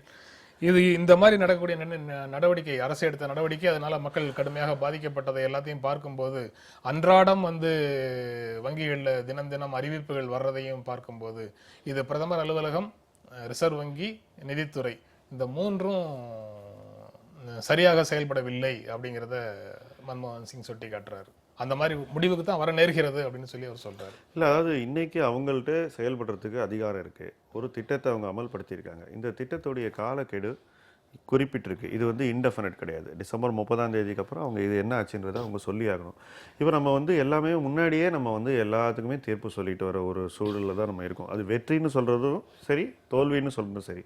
என்னை பொறுத்த மட்டும் ஒரு குறுகிய கால ப்ரோக்ராம், இதில் ஒரு காலக்கெடு இருக்குது. இந்த காலக்கெடு வரைக்கும் அதுக்கு அவகாசம் கொடுத்துட்டு ஜட்ஜ் பண்ணுறது பெட்டர்னு நான் நினைக்கிறேன். இல்லை, எங்கேயாவது எந்த நாட்டிலேயாவது, உலகின் எந்த மூலையிலேயாவது பணத்தை டெபாசிட் பண்ணதுக்கு பிறகு பொதுமக்களால் அந்த கணக்குல இருந்து தன்னுடைய பணத்தை எடுக்க முடியாமல் செய்யும் கட்டுப்பாட்டை எந்த நாட்டிலேயாவது எந்த சூழல்லையாவது செய்திருக்கிறார்களா? எந்த நாட்டிலேயாவது என்னுடைய பணத்தை எடுக்கிறதுக்கு எங்கிட்டயே வரி வாங்கியிருக்காங்களா? அதுக்கு வரலாறு இருக்குது காங்கிரஸ் அரசுக்கிட்ட. கேஷ் வித்ட்ராவல் டேக்ஸ்னு ஒரு வரியை கொண்டு வந்தாங்க. ஏன் 50,000 ரூபாயை ஏன் வங்கி கணக்குலேருந்து எடுக்கிறதுக்கு எங்கிட்ட வந்து வரி வாங்கின வரலாறு இருக்குது. ஸோ நம்ம நாடு வந்து இட்ஸ் எ யூனிக் கண்ட்ரி. நம்ம நாட்டில் இருக்கக்கூடிய பிரச்சனைகளும் இட் இஸ் யூனிக். அதனால் வந்து மற்ற நாட்டில் இருக்கான்னு கேட்குறது வந்து மற்ற விஷயங்களை சொல்லும்போது ஏன் நாடு மற்ற நாடு மாதிரி இல்லைன்னு நம்ம சொல்கிறோம். ஆனால் வந்து ஒரு கடினமான ஒரு முடிவு எடுக்கும்போது நமக்கு வசதியாக இருக்குது வேறு எங்கேயாவது இருக்கான்னு. ஸோ இது நம்ம வந்து we are continuously shifting the goal post. வேற நாட்டில் எதாவது நடந்தால் தான் இங்கே அதை நடைமுறைப்படுத்தணும்னு ஏதாவது இருக்கா? இல்லை, நான் ஒன்று சொல்கிறேன். ரெண்டு, ஒரு ரூபாய்க்குங்கிறது ஒரு கரன்சிங்கிறதுக்கு ரெண்டு ஃபங்க்ஷன் உண்டு. ஒன்று வந்து ஸ்டோர் ஹவுஸ் ஆஃப் வேல்யூ, இன்னொன்று வந்து மீடியம் ஆஃப் எக்ஸ்சேஞ்ச். இதை தான் மக்கள் வந்து நம்புகிறாங்க. இந்த பணத்தை கொண்டு போய் கொடுத்ததுனால I promise to pay the sum of bearer so and ஸோன்னு சொல்கிறாங்க. இதை போய் எடுத்துகிட்டு போனால் தங்கமோ வெள்ளியோ கொடுக்க போகிறதில்ல. அது 1968 முடிஞ்சு விட்டது. இதை யாரும் எடுத்துகிட்டு போய் கொடுக்க போகிறதில்ல. இந்த இப்போ என்ன பண்ணிட்டாங்கன்னா, அது அழகாக அவர் சொல்லியிருக்கார், கரன்சி சிஸ்டம் மேலேயே போயிடுச்சுன்னு. நீங்கள் இப்போ இந்த சர்க்கார் என்ன சொல்லுவதுன்னா, இது ஒரு வாட்டின்னு இப்போ சொல்லணும். அடுத்த வர கவர்மெண்ட்டில் மன்மோகன் சிங் இருக்க போகிறதில்ல, மோடி இருக்க போகிறதில்ல, யார் இருக்க போகிறாங்கன்னு தெரியாது. 20 வருஷத்துக்கு 20 வருஷத்துக்கு ஒரு வாட்டியோ இல்லை 40 வருஷத்துக்கு ஒரு வாட்டியோ ஏதாவது ஒரு கவர்மெண்ட் வந்து நீங்கள் வச்சுக்கிற பணம் செல்லாது. உலகத்தில் எந்த கண்ட்ரிலையும் நம்ம வளர்ந்த நாடுன்னு பேசிக்கிறோம், வேர்ல்ட்ஸ் தேர்ட் லார்ஜஸ்ட் எக்கானமின்னு பேசியிருக்கோம். அமெரிக்காவில் இல்லாத டாலர் ப்ராப்ளம் கிடையாது, டாலர் கவுண்டர்ஃபீட்டிங் கிடையாது, மற்ற எந்த ஊர்லேயும் கிடையாது. ஆனால் அமெரிக்காவோ இங்கிலாண்டோ இல்லை ஜெர்மனியோ 2வது உலக யுத்தத்துக்கு அப்புறம் ஜெர்மனி நடுவில் ஒரு வாட்டி பண்ணாங்க, இங்கிலாண்டோ அமெரிக்காவோ பண்ணதே கிடையாது. நாளைக்கு செல்லாது. அமெரிக்கா டாலர் கவுண்டர்ஃபிட் ஆகி ரஷ்யாவில் கவுண்டர்ஃபிட் ஆகிற மாதிரி எங்கேயுமே எதுவுமே கவுண்டர்ஃபிட் ஆகிறது கிடையாது. அதனால நாளையிலேருந்து டாலர் செல்லாது அப்படின்னு யாரும் அனௌன்ஸ் பண்ணலை. இப்போ ஏன் இந்த கேள்வி அவர் கேட்குறாருன்னா, இது ஆக்சுவலி வந்து ஒரு மானிட்ரி பாலிசிங்கிறது ஒரு ரிசர்வ் பேங்க்கோட ரோல். அதில் வந்து பொலிட்டீஷியனுக்கு ரோலே கிடையாது. ஒரு ஃபினான்ஸ் அப்படியே இருந்தாலும் ஒரு ஃபினான்ஸ் மினிஸ்டரும் ஒரு எக்கனாமிக் அட்வைசர் பண்ண வேண்டிய வேலை இவங்கள்லாம் செய்யாமல் நேராக பிரைம் மினிஸ்டர் திடுதிடுப்புக்குன்னு டிவியில் வந்துட்டு அந்த நோட்டிஃபிகேஷனே விடணும். ரிசர்வ் பேங்க் நோட்டிஃபிகேஷன் விடணும். இதுக்கு வந்து ரிசர்வ் பேங்க் ஒரு நோட்டிஃபிகேஷன் கொடுக்கணும். ரிசர்வ் பேங்க் நோட்டிஃபிகேஷன் வரத்துக்கு முன்னாடியே பிரதமர் வந்து டிவியில் பேசினது எங்கேயுமே நடந்தது கிடையாது. மத்திய அரசும் ரிசர்வ் வங்கியும் பல உண்மைகளை மூடி மறைக்குது. புதிய 500 ரூபாய் நோட்டுகள் முழுமையாக புழக்கத்துக்கு வர்றதுக்கு 6 மாத காலம் ஆகும் அப்படின்னு இந்திய வங்கி ஊழியர் சம்மேளனம் நேற்று செய்தியாளர்கள்ட்ட பேசும்போது சொல்கிறாங்க. 6 மாத காலம் குறைந்தபட்சம் ஆகும் 500 ரூபாய் வந்து புழக்கத்துக்கு வருவதற்குங்கிற அப்படிங்கிற செய்தி உண்மையாக இருந்தால் அந்த 6 மாத காலமும் அன்றாட வாழ்க்கையில் மிகப்பெரிய அல்லல்களுக்கு சாதாரண மக்கள் ஆள்படுவார்கள் அப்படிங்கிற உணர்வு தான் வருது. இது வந்து மன்மோகன் சிங் சொன்ன நிர்வாக தோல்வியின் ஒரு பகுதி அப்படின்னு எடுத்துக்கலாமா? முதல்ல இந்த மொத்த பணமும் நமக்கு தேவையாங்கிற ஒரு கேள்விக்குறி. அதாவது இந்த புழக்கத்தில் இருந்த பணம் மொத்தமும் சுழற்சியில் இருந்ததாங்கிற கேள்வி இருக்குது. புழக்கத்தில் உள்ள மொத்த பணத்தில் ஒரு பகுதி தான் சுழற்சியில் இருக்குது. ஸோ இவங்க திரும்பி போட வேண்டிய பணம் வந்து சுழற்சிக்கு ஏதுவாக இருக்கணும். அட்லீஸ்ட் உங்களுக்கு வந்து சுழற்சி வந்து ஒரு சகஜ நிலைக்கு திரும்பணும். அந்த ஒரு அளவுக்காவது இவங்க பணம் போடணும். அதுக்கு எவ்வளோ நாள் ஆகுன்றது தான் வந்து நம்ம பார்க்கணும். மொத்த பணத்தையும் போடுறதுக்கு எவ்வளவு நாள் ஆகுன்றது இன்னைக்கு அவ்வளவு முக்கியமானது இல்லைன்னு நான் நினைக்கிறேன். சுழற்சிக்கு இருந்த பணம் இது மொத்த இந்த 12 லட்சம் கோடிங்கிறது சுழற்சிக்கு இருந்த பணம் இல்லைன்னா அதுல பாதி வந்து பதுக்கப்பட்டது அப்படிங்கிற பொருள்ல சொல்றீங்களா? எவ்வளவு நமக்கு தெரியாது. இப்போ அது தெரிய வரும். அதுதான் நான் சொன்னேன். நமக்கு டிசம்பர் 31ஆம் தேதி தெரியும். எவ்வளவு வருதோ அதை பொறுத்து அன்று மாலையோ அல்லது அடுத்த நாளோ நாட்டுக்கு அவங்க சொல்லணும் எவ்வளவு சுழற்சியில் இல்லாமல் இருந்ததுன்றது. இப்போ அந்த அட்லீஸ்ட் அவங்களுக்கு திரும்ப வர பணம் அளவுக்காவது ஓரளவுக்கு அந்த அதில் பெரும்பகுதி இவங்க புழக்கத்தில் விட்டாலே இந்த பிரச்சனை வந்து பெருவாரியாக அடங்கும்னு நான் நினைக்கிறேன். ரெண்டாவது, இந்த 55 நாட்களில் வந்து நடுத்தர வர்க்கம் நகரமயமாக்கப்பட்ட சமூகம் வந்து எந்த அளவுக்கு தன்னுடைய பண பரிவர்த்தனைகளை மாற்றிக்கொண்டு கிரெடிட் கார்டு மூலமாகவோ அல்லது வங்கியிலிருந்து வங்கி மூலமாகவோ செயல்படுகிறார்கள்ங்கிறத பார்க்கணும். இதில் முக்கியமானது தொழில்கள் வந்து எந்த அளவுக்கு பணத்தை உபயோகப்படுத்துகிறார்கள். இன்றைக்கி வந்து யாரால் வந்து பணம் இல்லாமல் செய்ய முடியுமோ அவங்க கூட பணம் வச்சுட்டு பண்ணிட்டு இருந்த ஒரு காலகட்டம் இருந்து வந்தது. நிறைய பணம் வந்து யாருக்கு வந்து இன்றைக்கி வங்கி இருந்தும் வங்கி உபயோகப்படுத்தாதவர்கள் நிறைய பேர் இருந்தாங்க. அவங்கெல்லாம் எந்த அளவுக்கு இந்த 50 நாட்களில் மாறுகிறார்கள் அப்படிங்கிறத பார்க்கணும். அப்புறம் சட்ட ரீதியாக அரசு என்ன சொல்ல போகிறது அப்படிங்கிறதையும் பார்க்கணும். இப்போது நிறைய ஆர்கனைஸ்டு ஸ்மால் இண்டஸ்ட்ரீஸ், எஸ்எம்இன்னு சொல்லக்கூடிய குறு சிறு மற்றும் நடு நிறுவனங்கள் வந்து எப்படி வந்து தங்களுடைய பண பரிவர்த்தனைகளை மாற்றுவதற்கு அரசு ஏதாவது நிர்பந்திக்க போகிறதாங்கிறத பார்க்கணும்.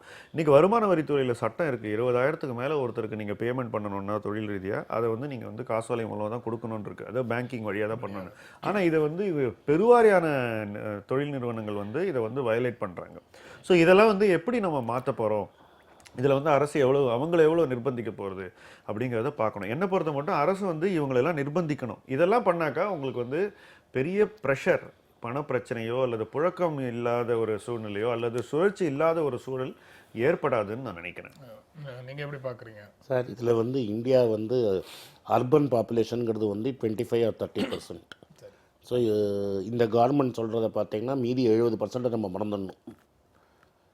ஸோ திஸ் பாலிசி இவங்கெல்லாம் சொல்கிறத இப்போ கவர்மெண்ட் சொல்கிறத பார்த்தீங்கன்னா it is aimed only at 30% of India.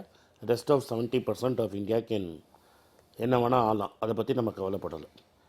Sham கரெக்டாக சொன்னார். இந்த வேலை வாய்ப்பு தொழிலெலாம் எப்படி பாதிக்கிறது.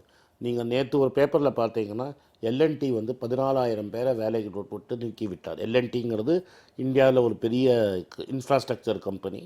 போன 6 மாதத்தில் இந்த கெடு வரத்துக்கு முன்னாடியே 14,000 பேரை வேலையை விட்டு அமுத்து விட்டார்கள். ஏன்னா பிஸ்னஸ் இல்லைன்னு.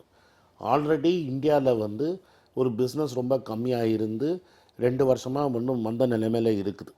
இந்த சமயத்தில் இதை வந்து எக்கனாமிக்ஸ்லாம் வந்து ஒரு மானிட்ரி ஷாக்குன்னு சொல்லுவாங்க. இந்த 1929 டிப்ரெஷனை பற்றி தான் இது கம்பேர் பண்ணி நம்ம பேச கடமைப்பட்டிருக்கிறோம். அப்போ வந்து மானிட்ரி ஷாக்குங்கிறது வந்து 30% தான் இருந்தது. 100 நோட்டு சர்க்குலேஷன் 30 சர்க்குலேஷன் 30 ரூபா எடுத்த உடனே ஒரு பெரிய கொலாப்ஸ் ஆகிடுச்சு அந்த சிஸ்டம். இங்கே என்ன பண்ணியிருக்கிறோன்னா 100 நோட்டு சர்க்குலேஷன் இருந்தால் 86 நோட்டை எடுத்துட்டோம். சரி, அதில் கருப்பு பணத்தை பதுக்கி வச்ச பணத்தை கழிச்சிட்டோன்னா எக்கனாமிக்ஸ்லாம் சொல்கிறது 6% to 15%. அப்படின்னா கூட 15%நே நம்ம வச்சுக்கிட்டா கூட 70 நோட்டை வெளில எடுத்து விட்டோம். இதனால் இப்போ என்ன ஆகும்னா பிஸ்னஸ் வந்து இப்போ ஆல்ரெடி ஹீரோ மோட்டார்ஸும் பஜாஜ் ஆட்டோன்னு 2 கம்பெனி சர்வே எடுத்து எங்கள் சேல்ஸ் 50% இறங்கிடுச்சு அப்படின்னு சொல்கிறாங்க. பிரிட்டானியா நேற்று சொல்லியிருக்கு எங்கள் சேல்ஸ் ரொம்ப இறங்கிடுச்சுன்னு. இதனால் யாருக்கு நஷ்டம்? சர்க்காருக்கு தான் நஷ்டம். இன்டைரக்ட் டேக்ஸஸ் தான் நம்மளுக்கு ஒரு பெரிய டேக்ஸஸ். அதில் வந்து ஒரு 20 to 25% ஆஃப் ப்ராடக்ட் ப்ரைஸு டேக்ஸாக போகுது. இப்போ நீங்கள் வந்து டக்குன்னு இதை கட் பண்ணி ஒரு 7 மாதம் கவர்மெண்ட்டே சொல்லுது 6 மந்த்ஸுக்கு மந்தமாகும்னு. இப்போ 6 மாதம் கவர்மெண்ட்டோட வருவாய் குறையும். இந்த கவர்மெண்ட்டோட வருவாய் குறைஞ்சா செலவு குறையாது, செலவு அப்படியே இருக்க போகுது. இதனால் என்ன போகுதுன்னா அடுத்த வருஷம் இங்கேருந்து ஒரு 9 மாதம் கழிச்சு இந்த கவர்மெண்ட் இன்னும் கடன் தான் வாங்குமே தவிர இதில் டேக்ஸு இவங்க பிளாக் மணியை போய் பிடிச்சி ஒரு பிடிக்கிறதோட இவங்க டேக்ஸ் ரெவென்யூ லாஸ் இருக்குங்களா. இன்டைரக்ட் டேக்ஸஸில் ஆக்டிவிட்டியில் வந்து பிளாக் மணி வந்து இன்கம் டேக்ஸில் வேணால் மேக்ஸிமம் அவாய்ட் பண்ணலாம். பட் நான் பொருள்னு ஒன்று வாங்கிட்டேன்னா சேல்ஸ் டேக்ஸை வேணால் அவாய்ட் பண்ணலாமே தவிர எக்ஸைஸ் டியூட்டியில் நார்மலாக கட்டியாகணும். It's very minor portion which is avoided. Indirect tax கலெக்ஷனும் குறைய போகுது, சர்வீஸ் டேக்ஸ் கலெக்ஷனும் குறைய போகுது. நிறைய பேருக்கு வேலை போய்விட்டது. சின்ன தொழில் செய்கிறவங்களுக்கு இன்றைக்கி அடிபட்டு நெசஞ்சு போய் கிடக்காங்க. இப்போ கோயம்பேடு அந்த இடத்துலலாம் தொழில் பண்ணுறவங்களுக்கு மோர் தென் 50% ட்ராப் இன் சேல்ஸு. இப்போ நான் இந்த சின்ன தொழில் பண்ணுறவங்கலாம் 60 நாள் எப்படி தாங்க போகிறாங்கன்னு தெரியல. இந்த 60 நாள் கழித்து அவங்க பிஸ்னஸ் மூடிட்டாங்கன்னா நீங்கள் எவ்வளோ தான் பணத்தை கொண்டு வந்து கொட்டினாலும் இந்த மடிஞ்சு போன தொழில் அதே ஆள் திரும்பி வரப்போகிறது கிடையாது. அதை தான் நம்ம இந்த லாங் டேர்ம் யார் டெட்னு. ரெண்டாவது நீங்கள் கேட்டது கரன்சி பிரிண்டிங்கை பற்றி. நீங்கள் சொல்கிற 7 மாதம் நீங்கள் படித்த நியூஸ் வந்து 2 ப்ரெஸ் இருக்குது. 2 ப்ரெஸ்ஸு 24 மணி நேரம் பிரேக் டவுனே இல்லாமல் 24 மணி நேரம் வேலை செஞ்சு எல்லாம் சூப்பர் எஃபிஷியண்ட்டாக அமிச்சிங்கன்னா 7 மாதம். கேசி சக்கரவர்த்தின்னு ஒரு டெப்டி கவர்னர் இருந்தார், ஒரு பேங்க் சேர்மன், இப்போ தான் ரிட்டையர் ஆனார். இந்த செய்தியில் பேங்க் எம்ப்ளாயிஸ் ஃபெடரேஷன் சார்பாக பேசி சிபி கிருஷ்ணன் சொல்கிறது வந்து மகாராஷ்டிரா, மத்திய பிரதேஷ், வெஸ்ட் பெங்கால், கர்நாடகா 4 இடங்கள்ல அப்படின்னு சொல்கிறாரு. இப்போதைக்கு பிரிண்டிங் வந்து நாசிக்லேயும் மைசூர்லேயும் நடந்துகிட்ருக்கு சார். இல்லை, மற்ற 2 இடத்துல செட் பண்ணியிருக்காங்க. பிரிண்ட் ஆகிடுச்சா இல்லையான்னு தெரில. மெயினாக நாசிக்கும் மைசூரில் 2 இடத்துல ஃபுல் ஃப்ளெட்ஜாக பிரிண்ட் ஆகிட்டுருக்கு. கேசி சக்கரவர்த்தி டெப்டி கவர்னர் இந்த கரன்சியை பார்த்துட்டுறவர் என்ன சொன்னார்னா நார்மல் சர்க்கம்ஸ்டான்சஸில் 4.5 வருஷம் ஆகும். சரி. ஸோ இது 7 மாதமா 4.5 வருஷமா 6% கம்மியாயிடுச்சா 15% கம்மியாயிடுச்சான்னு இல்லை. இந்த 6 மாதமே 3 மாதம்னே வச்சுப்போம். 3 மாதத்தில் பல சிறு தொழில்கள் நாசமாக போய் நிறைய பேருக்கு வேலை இல்லாத வாய்ப்பாகி ரொம்ப கஷ்டப்பட போகிறாங்க. இவங்க திரும்பி பணத்தை போட்டதுனால வேற ஆளுக்கு வேலையை கிடைக்கலாமே தவிர இந்த போனவங்களும் போனவங்க தான். இப்போ இதில் ஒரு சின்ன எக்ஸாம்பிள் சொல்கிறேன். 2 சின்ன குழந்தைங்கள் 500 ரூபா நோட்டை திடுப்புன்னு இவங்க நிறுத்திட்டனால ப்ரைவேட் டாக்டர் வாங்கக்கூடாதுன்னு சொல்லிட்டாங்க. கரெக்டாக சொன்னாங்க. ஏன்னா மெடிக்கல் காலேஜ் மூலமாக இதை ரூட் ஆனோன்னு 2 ப்ரைவேட் டாக்டர் 500 ரூபா நோட்டை வாங்காமல் கேரளாலையும் பூனாலையும் 2 சிறு குழந்தைகள் இறந்து விட்டது. இப்போ நாங்கள் எல்லாம் நோட்டை சரி பண்ணிட்டோம்னு சொன்னால் அந்த பெட்ரோலுக்கு அந்த குழந்தைகள் திரும்பி வருவாமா? அது மாதிரி இதனால் என்ன சொல்லிடுறாருன்னா, மன்மோகன் சிங் என்ன சொல்ல வர்றாருன்னா, மீன் தொட்டியில் மீன் நீந்தி கொண்டிருக்கிறது, அதை எடுத்து நம்ம சூப்பாக வச்சு சாப்பிட்டுடலாம். சூப் சைடில் இருக்கிற மீனை கொண்டு வந்து தொட்டியில் போட்டால் அது திரும்பி உயிரோட நீஞ்சாது. அதுதான் பொருள். ஒரு உதாரணத்தோட சொல்லிட்டாரு.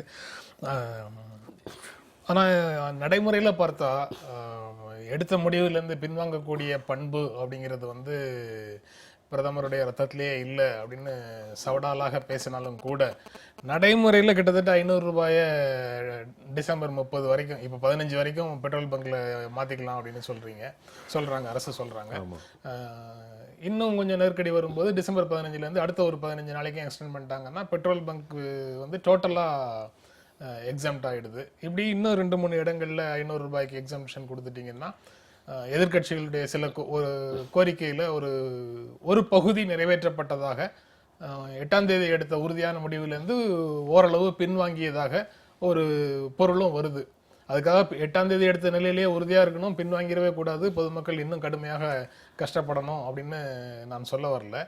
ஆனால் இதில் எந்த அளவுக்கு ரிலாக்ஸ் பண்ணினாலும் அது கள்ளப்பணத்திற்கு சாதகமாக போய்விடும் அப்படின்னு ரொம்ப உறுதியாக அரசியல் நடவடிக்கையை ஆதரித்தவர்கள் இந்த மாதிரி அரசு கொஞ்சம் கொஞ்சமாக ரிலாக்ஸ் பண்ணுறதை எப்படி புரிஞ்சுக்குவாங்க? இல்லை, ரிலாக்ஸ் பண்ணுறது யாருக்கு உதவுறதுன்றதை நம்ம பார்க்கணும். இப்போது உதாரணத்துக்கு யார் பெட்ரோல் பங்க்கில் போய் தங்க பணத்தை பெருவாரியாக செலவு பண்ணவங்கன்னு பார்த்தீங்கன்னா, ஒரு சின்ன ஒரு வண்டி வச்சுட்டு ஒரு டிரான்ஸ்போர்ட் ஓட்டுறவங்க, ஒரு டாக்ஸி ஓட்டுறவங்க, இந்த மாதிரி மக்கள் தான் டெய்லி போய் இப்போ நம்ம நமக்கு எப்போ நம்மளுடைய தேவைகள் அந்த ஃபியூவலோட தேவைகள் அந்த அளவுக்கு கிடையாது. ஸோ அதாவது ஆக்சுவலாக மாற்றுறது பெட்ரோல் போடுறவங்க மட்டும்தான் மாற்றுவாங்க. பெருவாரியாக அப்படி தான் இருக்குது. நீங்கள் பெட்ரோல் பங்க்கில் போய் பாருங்கள், அவன் ட்ரால பாருங்கள், எவ்வளோ பணம் இருக்குன்னு பாருங்கள். பெருசாக எல்லாம் அவங்கள்ட்ட பணம் சேர்ற மாதிரி எனக்கு தெரியல. மற்ற பணம், அதாவது நான் சொல்கிறது வேற யாருக்காவது அவங்க மாற்றி கொடுக்கறதுக்கான மாற்ற முடியாது சார். நீங்கள் பணத்தை பங்க்கில் போட்டால் அந்த பெட்ரோல் பங்க் ஒரு சின்ன லாபம் ஈட்டக்கூடிய ஸ்மால் மார்ஜின்.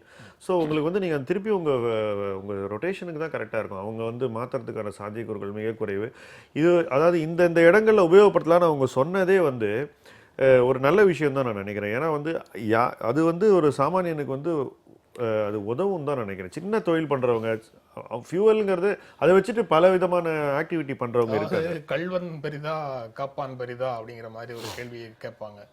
அந்த வகையில் பார்க்கும்போது வருமான வரித்துறையில் இருக்கக்கூடிய சில விதிவிலக்குகளை பயன்படுத்தி நம்ம வடகிழக்கு மாநிலங்களில் இருக்கக்கூடிய நபர்களுக்கு இருக்கக்கூடிய வருமான வரி விலக்குகளை பயன்படுத்தி இந்த கள்ளப்பணத்தை வெள்ளைப்பணமாக மாற்றுவதற்கு மனிதர்கள் முயற்சி செய்கிறார்கள்ங்கிற செய்தியை பார்க்கும்போது எங்கெங்கெல்லாம் மாற்றுவதற்கு நீங்கள் வசதி ஏற்படுத்தி கொடுக்குறீங்களோ எல்லா இடத்துலையும் நேர்மையாக மாற்றுறவங்க மட்டும்தான் மாற்றுவாங்கங்கிற நம்பிக்கை குலைந்து போகுது.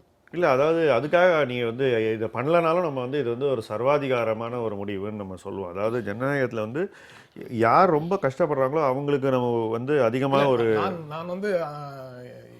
நான் கேட்டது அரசை ஆதரித்து கடந்த காலத்துல பேசியவர்களுடைய நிலையிலிருந்து தான் நான் கேட்கிறேன். இல்ல, அப்படி சொல்ல முடியாது. மற்றபடி நீங்க 2014 ஜனவரியில மன்மோகன் சிங் சொன்ன மாதிரி மார்ச் 31 2005க்கு முன்னாடி பிரிண்ட் ஆன நோட்டெல்லாம் செல்லாது, அதுக்குனால வங்கியில் மாத்திட்டு போங்கன்னு ஒரு கால வரையறை கொடுத்து பண்ணுன மாதிரி பண்ணியிருந்தா இப்ப இந்த பேச்சுக்கே இடம் இல்லை. அவ்வளவு, அதாவது திருப்பி இதுல இது எக்ஸ்சேஞ்சுக்கான திட்டம் இல்லை, தெளிவாக சொல்லுவோம். இது எக்ஸ்சேஞ்ச் பண்ணுறதா இருந்தால் இந்த திட்டத்தை போட்டிருக்க வேண்டாம். சரி, இந்த திட்டத்தை எக்ஸ்சேஞ்சுக்கு வைக்கிறதுல அர்த்தமே கிடையாது. பணத்தை திருப்பி வங்கிக்கிட்ட கொண்டு வந்துட்டு யார்கிட்டலாம் அந்த பணம் ஒழுங்காக சம்பாதிக்கிட்ட பணமாக அவங்கள்ட்ட திருப்பி கொடுக்கணும். அதுக்கு தான் அவங்கள அந்த பணத்தை வச்சுட்டு சுதந்திரமாக செயல்பட விடணும். இதை எவ்வளோ சீக்கிரம் செய்யறவங்களோ அவ்வளோக்கு அரசுக்கு நல்லது, சமூகத்துக்கு நல்லது.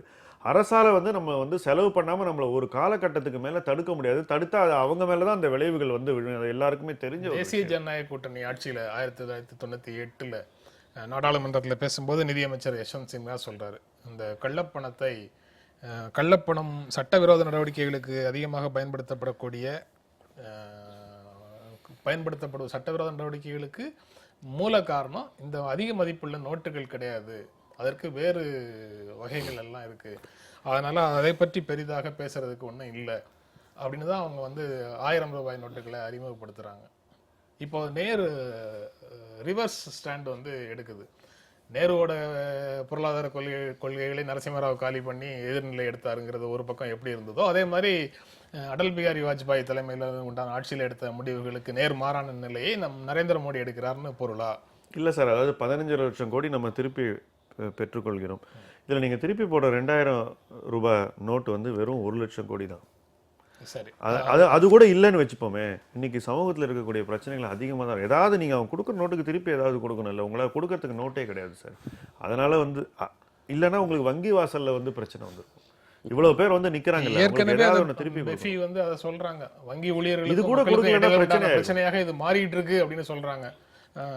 ஆனந்த், நீங்க எப்படி பாக்குறீங்க சார்? இது நோட் எக்ஸ்சேஞ்ச் ஸ்கீம் இல்லாமல் வேறு என்ன பார்ப்பீங்க? மன்மோகன் சிங் காலத்தில் 500 ரூபா நோட்டை கொடுத்தீங்கன்னா 500 ரூபா நோட்டு கொடுத்தாங்க.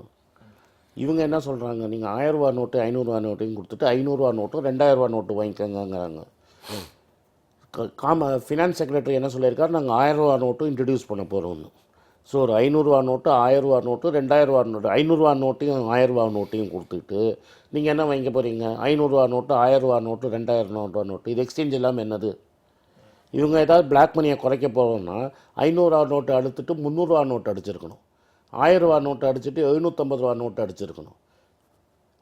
மன்மோகன் சிங் பண்ணது புத்திசாலித்தனமாக பண்ணார். முன்னாடியே நோட்டை ரெடியாக வச்சுக்கிட்டு நோட்டை எடுத்தார். இவங்க பண்ணது ஒன்று என்னென்னா, நோட்டே இல்லாமல் ஸ்கீம் அனௌன்ஸ் பண்ணிட்டாங்க. ரகுராம் ராஜன் நோட்டை வச்சுட்டு நோட்டை ஸ்கீம் அனௌன்ஸ் பண்ணார். அதனால் உங்களுக்கு தெரியவே இல்லை இது மாதிரி மாறினது. இவங்க என்ன பண்ணாங்க, திடுவிடுப்புன்னு அனௌன்ஸ் பண்ணிவிட்டு நோட்டே இல்லை, இது மாதிரி பண்ண முடியாதுன்னு ராஜன் ஒரு ஸ்பீச்சில் சொல்லியிருக்கார். அதனால தான் ராஜனை இவங்க நான் இருக்கேன்னு சொன்னபோது கூட அவரை வேண்டாம் நீங்கள் தேங்க்ஸ் அப்படின்னு சொல்லி அமுச்சு விட்டது. இதை பண்ணியிருக்காங்க. இதில் மன்மோகன் சிங் முன்னு சொல்கிறார், ஒரு ஸ்கீமுன்னு நீங்கள் ஒன்று அனௌன்ஸ் பண்ணிட்டீங்கன்னா அதுவும் ஒரு 50 நாளைக்கு ஸ்கீம் அனௌன்ஸ் பண்ணியிருக்கீங்க, டெய்லி ஒரு மாடிஃபிகேஷன். இந்த நவம்பர் 8 இன்றைக்கி பார்த்தீங்கன்னா தினம் ஒரு மாடிஃபிகேஷன். எப்போ இந்த மாடிஃபிகேஷன் முன்னாடியே தாட் அவுட் பண்ணியிருந்தீங்கன்னா முன்னாடியே பெட்ரோல் பங்குக்கும் டோலுக்கும் முன்னாடியே நீங்கள் கொடுத்துருக்கலாம். ஒரு நாளைக்கு ஒரு மாடிஃபிகேஷன். இன்றைக்கி ஒரு ப்ராப்ளம் வந்தால் அதுக்கு ஒரு நோட்டிஃபிகேஷன் மாற்றி போடுறோம். நாளைக்கு ஒரு நாளைக்கு இன்றைக்கி ஈவினிங்குள்ளே ஒரு ப்ராப்ளம்னா இன்றைக்கி ஒரு நோட்டிஃபிகேஷன், நாளைக்கு ஒரு ப்ராப்ளம்னா நாளைக்கு ஒரு நோட்டிஃபிகேஷன். டோல் வந்து டிசம்பர் 2ஆம் தேதி வரைக்கும். ஆமாம், ஆனால் அதை முதல் நாளே 31, இன்றைக்கே அது டிசம்பர் 31ன்னு சொல்லாமே, ஏன் முதல்ல நவம்பர் 15, நவம்பர் 25, டிசம்பர் 2ன்னு இழுத்துக்கிட்டே போகிறீங்க? இந்த ஸ்கீமுன்னு போட்டிங்க, டிசம்பர் 31 வரைக்கும் கொடுத்துட வேண்டியது தானே. ஒரு நாளைக்கு ஒரு நோட்டிஃபிகேஷன் மாற்றதுனால ஒரு RBI, ministry of finance, prime minister's office வந்து இட் சிவியர்லி காம்ப்ரமைஸ்டுன்னு சொல்கிறார். எக்ஸ்போஸ்டுங்கிற வார்த்தையை யூஸ் பண்ணுறார் அவர். காம்ப்ரமைஸ்டுங்கிற வார்த்தையை யூஸ் பண்ணல, எக்ஸ்போஸ்டுங்கிற வார்த்தை. அப்படின்னா ஒரு ப்ரிப்பேர்டாக இல்லாமல் அன்னன்னைக்கு வர ப்ராப்ளமுக்கு அன்னன்னைக்கு சொல்யூஷன் கொடுக்குறாங்க. இதே அந்த 2000 அன்னன்னைக்கு கொடுக்குற அறிவிப்புகள் எல்லாமே சொல்யூஷன்ங்கிறத நீங்கள் ஏற்கிறீங்களா? சொல்யூஷன் இல்லையே. சொல்யூஷன் இருந்தால் அப்போ அடுத்த நாளைக்கு மாற்ற மாட்டீங்கல்ல. நீங்கள் சொல்யூஷன் நீங்கள் எடுத்துக்கிட்டீங்க. டிசம்பர் 15 வரைக்கும் இது பேண்டேடு போடுற மாதிரி. நான் திரும்பி என்ன சொல்கிறேன்னா, இவங்களுக்கு எவ்வளோ ரத்தம் வரப்போகுதுன்னு தெரியவில்லை, அடிபட்டது எவ்வளோ டீப்பாக அடிபட்டிருக்குன்னு தெரியல. அப்போ வந்து என்ன பண்ணுறாங்க, ஒரு நாளைக்கு ஒரு பேஷண்ட் வரைச்சா பேண்டேடை மாற்றி மாற்றி ஒட்டிகிட்டு இருக்காங்களே தவிர, கடைசியில் என்ன சொல்லுவாங்க, டிசம்பர் 31 வரைக்கும் நீங்கள் பெட்ரோல் பங்கில் போட்டுக்கலாம், டிசம்பர் 31 டோல் வரைக்கும் போடலாம்னு சொன்னதை நீங்கள் 8ஆம் தேதியே சொல்லியிருக்கலாமே. அடுத்தது இதில் இன்னொரு ப்ராப்ளம் இருக்குது. இப்போ ஒரு ஆப்பே ஓடிட்டு இருக்குது குஜராத்லேருந்து. க்யூவில் நிற்கிறதுக்கு வாடகை, தட் இஸ் இப்போ வந்து ஒரு ஹவருக்கு க்யூவில் நின்னா 40 ரூபா அப்படின்னு வாடகை விட்டுருக்கும், வாடகை போயிட்டுருக்குங்க. இது என்ன சொல்கிறாங்க, இந்த எல்லோரும் என்ன பணக்காரங்க தான் கட்ட போட போகிறாங்க, ஏழைங்க கட்ட. நான் என்ன சொல்கிறேன், எவ்வளோ பணக்காரர்கள் பிரமுகர்கள், 2 பிரமுகர்கள் நின்னார், ராகுல் காந்தி நின்னார், பிரைம் மினிஸ்டரோட அம்மா நின்னாங்க. எவ்வளோ பிரமுகர்கள் கஷ்டப்பட்டு பங்கி க்யூவில் நின்றுட்டுருக்காங்க பணம் போடுறதுக்கோ. அந்த க்யூவே வந்து ஓவர் தானே, இனிமேல் வந்து எக்ஸ்சேஞ்சே க்யூவே இல்லையே. நேற்று நான் பேங்க்குக்கு போனேன், அக்கௌண்ட்டில் மட்டும்தான் போட முடியும், அக்கௌண்ட்டில் எக்ஸ்சேஞ்சை விட்டுருங்க நீங்கள். நான் பேங்க்கில் போட்டுட்டு அக்கௌண்ட்டில் போடுறதுக்கு பெரிய அதே சார், அதான் நான் சொல்ல வரேன். நான் அக்கௌண்ட்டில் போடுறதுக்கு க்யூ கிடையாது. அக்கௌண்ட்லேருந்து நான் பணத்தை எடுக்கிறேன், என் பணத்தை எடுக்கிறேன், நான் போட்ட பணத்தை எடுக்கிறேன். எடுக்கிறச்ச நேற்று நான் 2 பேங்க்குக்கு போயிருந்தேன். 2 பேங்க்கில் என்ன சொல்கிறாங்க, சார் எங்கள்கிட்ட ரிசர்வ் பேங்க்லேருந்து கேஷ் வரல, அரை மணி நேரம் கழிச்சு வாங்க, 1 மணி நேரம் ஏன் க்யூ வருது? நான் என் பேங்க்கில் போட்டுட்டேன், நீங்க கேட்ட பணத்தை கொடுத்துட்டாங்களா? நான் கேட்ட பணத்தை கொடுக்க முடியலையே. நான் கேட்டால் 2000 ரூபாவும் 4500 தான் இவங்க சொன்ன லிமிட்டு. அந்த லிமிட்டு பணத்தை கொடுக்கறதுக்கே 3 ஹவர் நிற்க வச்சுட்டு இன்றைக்கி பணம் இல்லை, நீங்கள் 3 மணிக்கு வான்னு சொல்கிற நிலைமை தான் இன்றைக்கி பப்ளிக் செக்டர் பேங்க்லேயும் அதுதான் இருக்குது, ப்ரைவேட் செக்டர் பேங்க். நான் வந்து 1 லட்சம் கொடு 2 லட்சம் கொடுன்னு கேட்கல, நீங்கள் சொன்ன லிமிட்டுக்குள்ளே இருக்கிற 20,000 2000 நான் கேட்டோன்னே கொடுத்தாவது அட்லீஸ்ட் ப்ரொடக்டிவிட்டி இம்ப்ரூவ் ஆகும்.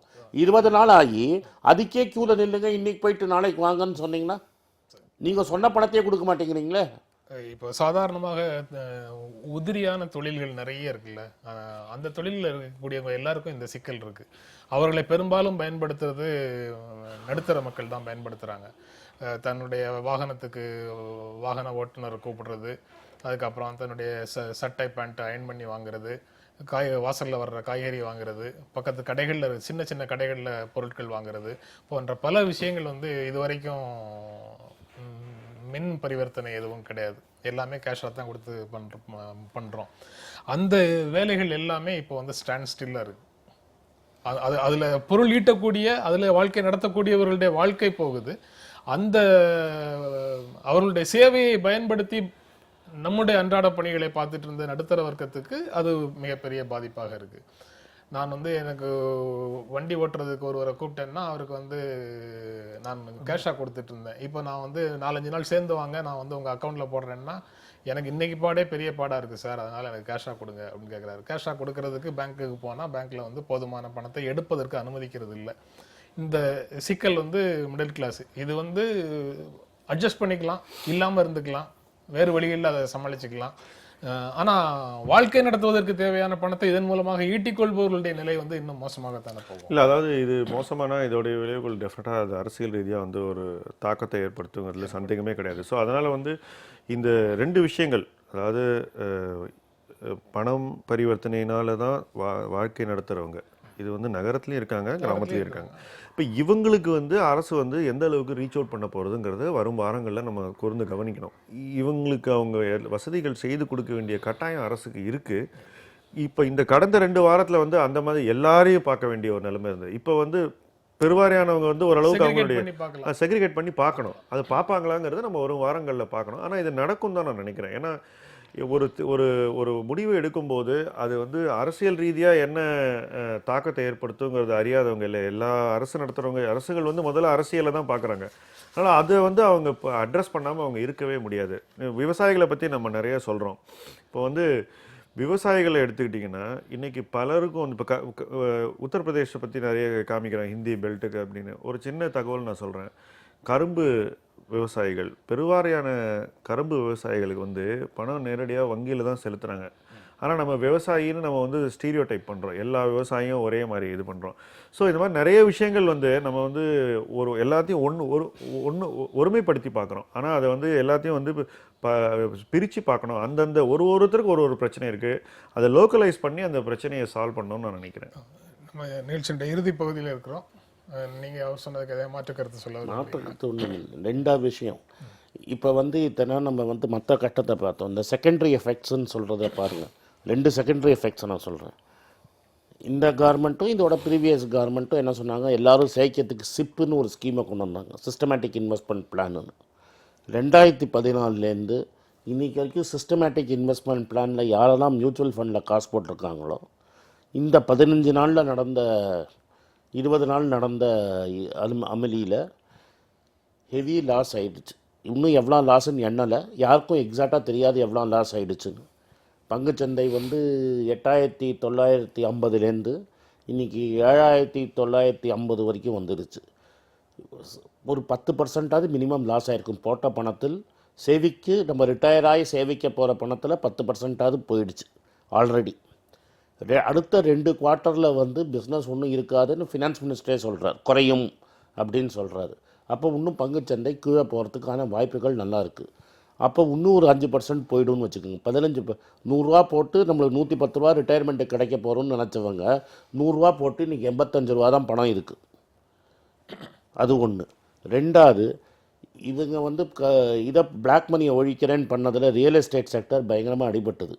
இப்போ அவங்கவுங்க ஹவுசிங் லோன் என்ன பண்ணியிருக்கிறாங்க, கஷ்டப்பட்டு சேர்த்து பொண்டாட்டியோட தாலி அடமானம் வச்சு 15% பணத்தை கட்டியிருக்காங்க. 15% அவன் கட்டிட்டு மீதி 85% பேங்க்லேருந்து லோன் வாங்கி வீடை வந்து மாதம் மாதம் வாடகைக்கு பதிலாக பணத்தை கட்டி வீட்டை சொந்தமாக்கணும்னு ட்ரை பண்ணிகிட்ருக்காங்க. இப்போ நடந்துகிட்ருக்கு.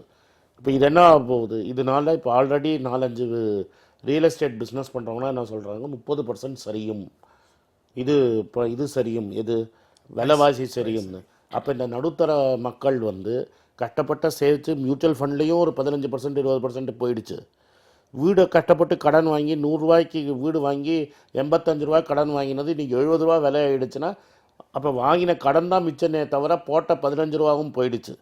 இதனால் வந்து ஏழைகளும் மிடில் கிளாஸும் அப்பர் மிடில் கிளாஸ்ன்னு சொல்கிறவங்கள 2 இடத்துல சேவ் பண்ணுறாங்க. மெயினாக இருந்த மியூச்சுவல் ஃபண்டும் ரியல் எஸ்டேட்லேயும் பரம லாஸ் ஆகப்படும். இது வந்து அடுத்த 1 வருஷத்தில் தெரியக்கூடிய ரிசல்ட் இதுதான். இன்னும் என்னென்ன நடக்குது அப்படிங்கிறத வந்து அடுத்தடுத்து வரக்கூடிய அறிவிப்புகளை வச்சு நாம் தொடர்ந்து பேசிகிட்டு இருக்கலாம். இன்றைய நிகழ்ச்சியில் பங்கேற்று உங்களுடைய கருத்துக்களை பகிர்ந்து கொண்டதற்கு எங்கள் நெஞ்சார்ந்த நன்றி. மீண்டும் சந்திப்போம். நன்றி, வணக்கம்.